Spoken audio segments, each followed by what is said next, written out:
Chapter 5.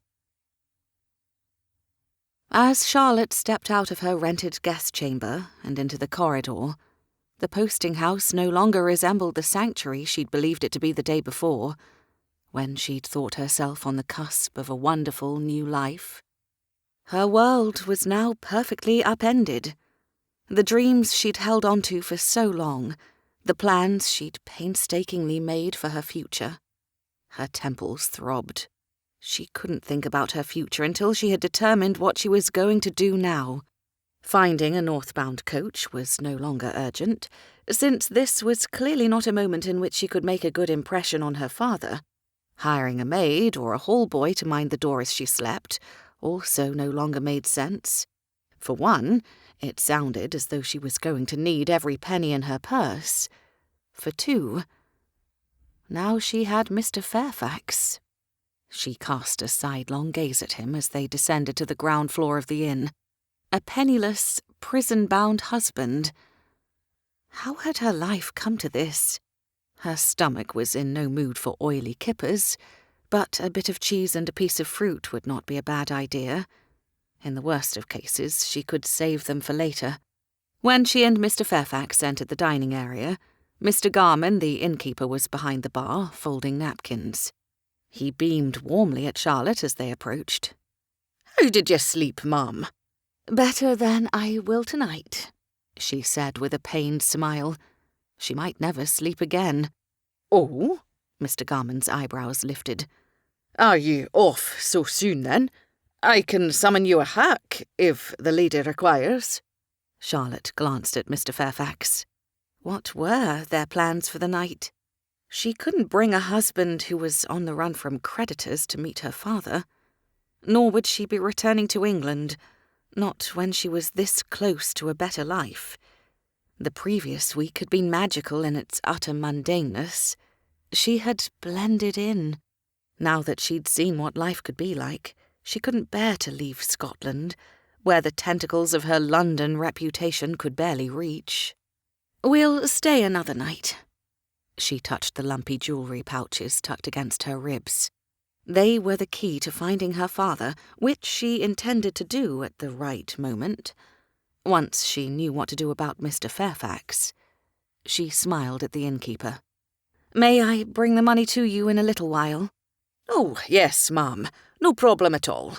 You and your husband can stay as long as you like." He motioned toward the sideboard.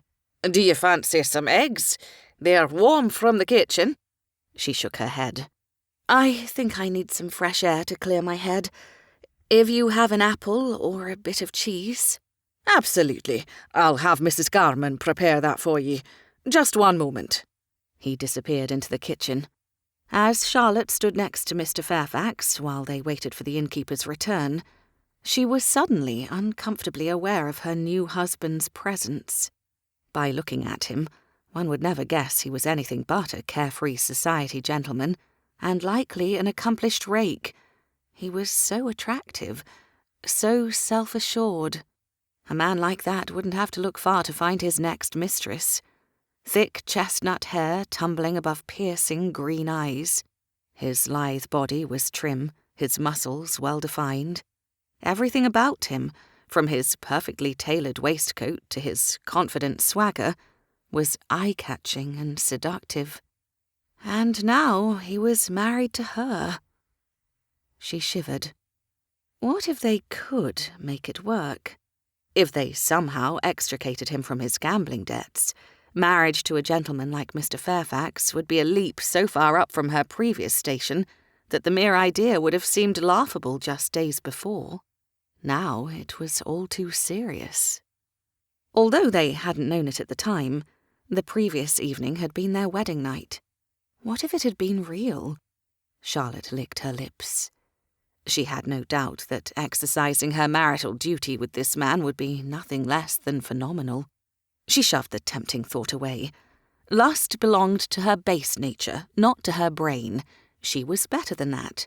If they consummated their marriage, annulment would no longer be possible. She could not let that happen.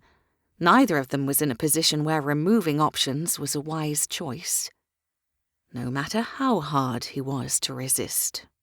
"Mum?" The innkeeper emerged from the kitchen with a parcel wrapped in a scrap of linen. "Here you are. Anything else you need, just ask." Charlotte almost laughed, or cried. Sometimes she didn't know what she felt like doing most. If only there was anything that could be done. "Shall I escort you on your walk?" her new husband asked quietly. "Or would you prefer to take the air alone?" She handed him the parcel and took his elbow. "Accompany me, please. We may as well get to know each other." They stepped out of the inn and into the sunlight. Rolling green hills dipped and soared beneath a clear blue sky. A cool breeze rustled the leaves in the trees and ruffled the edge of her bonnet. Mr. Fairfax kept her hand nestled casually in the crook of his arm, as if simple morning strolls like this were typical of their everyday routine. It was the first time Charlotte had walked arm in arm with a gentleman in her life. As they meandered along the inn's wooden fence, she was surprised to realize how comfortable she felt in his presence. After years of desperately trying to protect herself from lecherous men, Mr. Fairfax was different than the obscene roués who often propositioned her. He was so open, so honest. He inquired about her thoughts, seemed to care about her answers, gave her as much choice as he could in how to live her life. He treated her as if she were a person in her own right, as if her opinions mattered just as much, if not more, than his. Such chivalrous treatment was heady, baffling, and irresistible. She'd never been invited to a dinner party, to a dance, to a carriage ride in Hyde Park, not because she was poor or unkempt or uneducated, but because she was the daughter of a prostitute. She'd withstood the disparaging vitriol all her life. Charlotte bit into her apple with a sigh. She could never let him know exactly what kind of woman he'd wed. His loved ones would be appalled, as would he. One did not publicly associate with gutter-snipe. Not men like him. If Mr. Fairfax knew the truth about her birth, the truth about her utter lack of respectability, the cheery personality she found so magnetic would disappear in a trice. She'd seen it before. He would pull back in disgust, his nose wrinkling as if her mere presence carried the stench of the gutter. It would be he who sought divorce. Her body tensed. Above all, she could not return to London, not with him. The closer they drew to the city, the more likely she would be recognized and her lies of omission laid bare. A pang of regret filled her. He was handsome and amiable, and the more time she spent with him, the more she yearned to know him, out of the bedchamber and in it. She couldn't have the latter, not if she was going to file for annulment, but she could not repudiate their attraction, or deny how delightful she found his company. She might only have a fortnight with this man, to experience a different life. She wanted to live each day of it as his equal, to know, if only for a short time, what it might have been like if she had been born someone else, someone better, the sort of lady who could attract town gentlemen like him, a woman who deserved marriage proposals and strolls arm in arm with a smitten suitor. This was her one chance to live as if she were the sort of woman a man could be proud to call his wife. If only for 2 weeks. The reality of their ticking clock soured her stomach. She could not eat the rest of her apple. As she tossed the core beyond the shrubbery, 3 stone of little boy crashed into her from behind. Mr. Fairfax swooped the ruddy-cheeked lad up and into the air as 6 other little boys ran up, laughing. He set the boy down and ruffled his hair. "Apologize to the lady." "I didn't mean to bump her." The lad's chapped lip began to tremble. "They was chasing me, and I didn't want to give my cheese up, so I was running and looking over my shoulder." Quickly, Charlotte knelt to his level. "You like cheese?" He nodded, eyes huge. She glanced at the other boys. "Do you all like cheese?" 6 more wind-chapped faces nodded vigorously. "That is a happy coincidence, because I like cheese too. In fact, I have some with me right now." She held out her hand to Mr. Fairfax, who immediately placed the innkeeper's parcel in her palm. The boy stared back at her, wide-eyed. "Now, the first thing to make clear is that chasing someone who doesn't wish to be chased is unacceptable behavior." She gave them each a stern glance. "Understood?" They nodded in fascination. "The second thing we have to make clear is about sharing."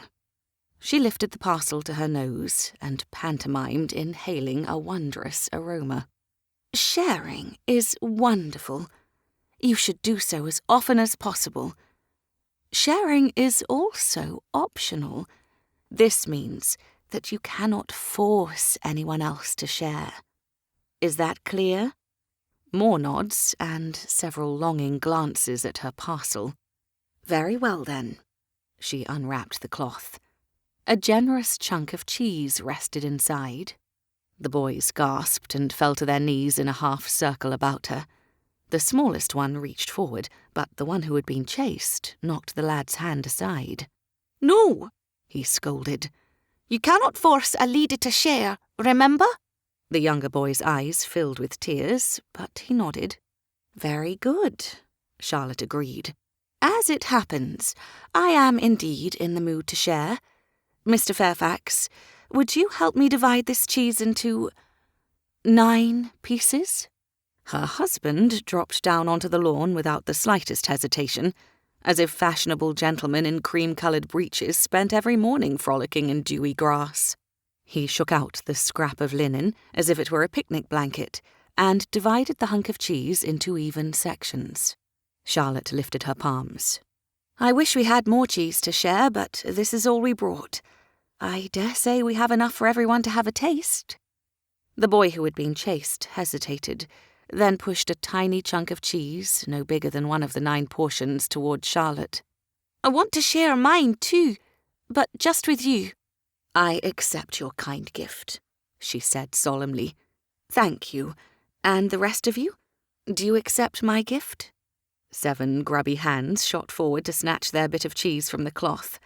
With a wink in her direction, Mr. Fairfax did the same. She turned to the boy who had been chased. "Do you have a mamma at home?" He nodded. "She makes the cheese." Charlotte lifted her untouched portion from the cloth and placed it into the boy's hand. "You can eat this yourself, or you can share it with her. It is your choice." He scrambled to his feet and started to run. "Beat you to the river," he called over his shoulder to the other lads. The boys launched themselves up to give chase. In no time, they disappeared down the hill. Mr. Fairfax slanted her an impressed look. "You handled that lot astonishingly well." "Did I?" Charlotte couldn't help but laugh. "I'm not certain if I managed them or if they managed me. Which one of us gave up our cheese? I am convinced you always had the upper hand. You would have made a splendid governess." He chuckled, then sent her a curious glance. "Have you ever been a governess?" A laugh bubbled in her throat at the absurdity of the idea. She'd never had the opportunity, or even a letter of recommendation. As far as society was concerned, she had nothing to recommend her. "No," she answered instead. "I have never had employment of any kind." "Nor I." He leaned against the fence and gave a mock shudder. "It sounds appalling." She tried to keep her lips from curving. "I'm not surprised to hear you say so. I suppose you consider yourself a pink of the ton?" "Only when I can afford a tailor." A shadow crossed his handsome face. "Have you forgotten how handy I am with needle and thread?" She blinked. "I thought you were teasing. Or at least exaggerating." "Did my work with your dresses look as if I was teasing?" His words were light, but the darkness hadn't left his eyes. Charlotte recalled her surprise at his impeccable skill with an iron. Even she could not have done a better job. "No," she admitted. "You're right. I didn't think it through." He lifted a shoulder. "How about you? Is your family humble or well-to-do?" Both, she supposed. Any man who could give away rubies must be wealthy beyond imagine. Her mother, however... Life as the daughter of a courtesan hadn't been easy, but they'd never lacked for any material necessities. One of her mother's many protectors had paid for the townhouse. Another paid for a few servants.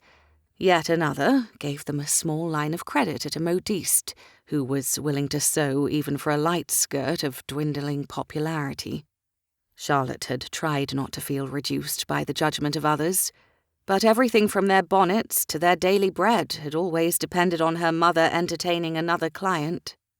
But she'd had that daily bread. She'd never once doubted its presence on the morrow. Her life had been miserable due to their position in society, not because they lacked coin. Somehow she didn't feel right saying such things aloud, not to a man who'd had to learn to mend hems and iron dresses. "I came to Scotland to find my father," she admitted instead. He brightened. "And have you?" "Not yet. I must be close, however. My father is a laird, so he must be well known. And well respected." She prayed she would not disappoint. "That's wonderful." His green eyes lit up. "I adore my family and cannot imagine a world without them in it. You absolutely must meet him. What is his name? How can I help?" Charlotte shook her head rather than respond. He had to sort his own troubles before she'd be ready to present him to her father. She would want them both to make a good impression. The fledgling hope building in her breast was more than ill-advised. The last thing she needed was Mr. Fairfax becoming involved, not when she had no idea what their future held. But what if they were able to resolve his debts and then discovered they suited quite well? Wouldn't it be lovely to have her father and a kind, handsome husband? She pushed the tantalizing idea away. He couldn't meet her father now, not with jail hanging over his head. For now, they must stick to being friends. "Help me to my feet, Mr. Fairfax," she said instead. "Oh dear," he gasped in mock horror. "Are we to be a stuffy, married couple?" She looked down her nose at him primly. "A lady would never use her husband's given name without permission." "Then, by God, you must call me Anthony immediately, and I shall call you." She gazed back at him placidly. "Mary?" he guessed. She pressed her lips together and shook her head. "Sarah? Jane? Griselda Louise?" She burst out laughing. "Do I look like a Griselda Louise?" "I have an aunt named Griselda Louise, and she's even prettier than you are," he said with an exaggerated harumph. He held out a palm. "You are quite a judgmental bit of baggage for someone named Gertrude Hortense." "Charlotte," she admitted as she placed her hands in his. "You may call me Charlotte." Perhaps his arms were too strong or her knees too weak, but when he pulled her to her feet, she found herself fully in his embrace, her parted mouth mere inches from his. "Charlotte," he said softly, as if trying the syllables out on his tongue. He wrinkled his nose. "A rather hideous name, but I suppose one cannot help what one is born to." She smacked his shoulder, but did not remove herself from his embrace. She wasn't certain she even could. Her breasts were moulded to his waistcoat, her fingers clinging to hard muscle.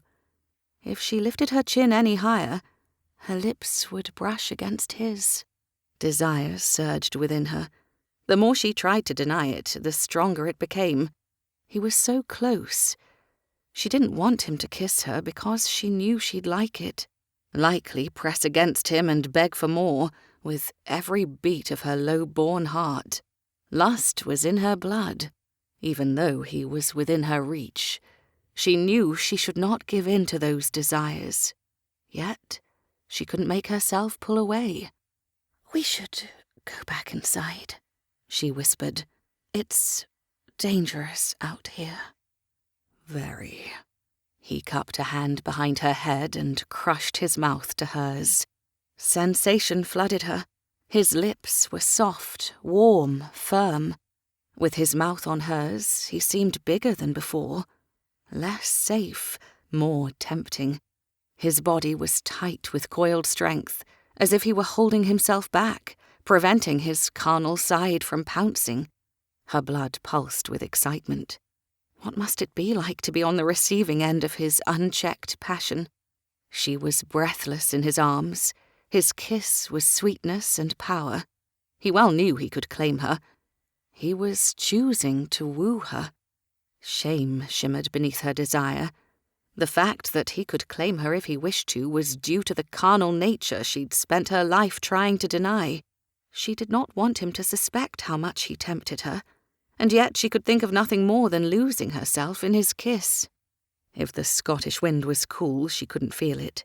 Every inch of her skin danced with the electricity of his touch. Her flesh was hot, yearning for something she couldn't quite name, something she was certain only he could give. He released her forcibly from his embrace, as if to hold her for a single moment more would be to surrender himself completely. She struggled to regain her equilibrium. Her pulse still sang, her body longing for his touch. His self-control had saved them both. She was just as wanton as she'd always feared. The moment his lips had touched hers, she'd forgotten about stopping, about doing the right thing. All she wanted was more.